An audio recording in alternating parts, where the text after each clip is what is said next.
ஒரு குடும்பத்தில் இருந்த கணவனும் மனைவியும் தங்களுடைய மகனை கஷ்டப்பட்டு வளர்த்தார்கள். மகனும் பெற்றோருடைய கஷ்டத்தை உணர்ந்து சிறப்பாக படித்து நல்ல ஒரு வேலையில் சேர்ந்தான். அவன் தன்னுடைய முதல் மாத சம்பளத்தை வாங்கி வந்து தாயிடம் கொடுத்தான்.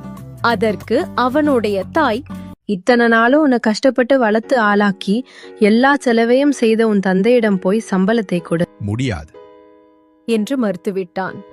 தாயானவள் மீண்டும் அவனிடம் பணத்தை தந்தையிடம் கொடு என்று சொல்லியும் அவன் கேட்காததால் அவனுடைய கன்னத்தில் ஓங்கி ஓர் அடிவிட்டாள். பணத்தை அப்பாவிட கொடுன்னு சொன்னா ஏன் இப்படி அடம் பிடிக்கிறாய்? மகன் கண்களில் கண்ணீருடன் அமைதியாக பேசுகிறான். அம்மா, இதுவரை நான் அப்பா கிட்ட பணம் வாங்கும் போதெல்லாம் அவர் கை மேலையும் என் கை கீழையும் இருந்தது.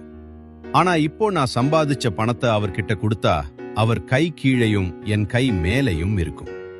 என் அப்பா கை என் முன்னாடி தாழ்ந்து இருக்கத என்னால பார்க்க முடியாதம்மா.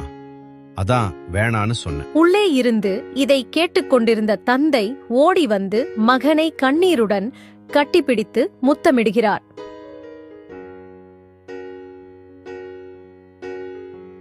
இந்த கதை உங்கள் மனதை தொட்டிருந்தால் ஒரு லைக் அல்லது கிஃப்ட் மூலம் சப்போர்ட் செய்யலாம்.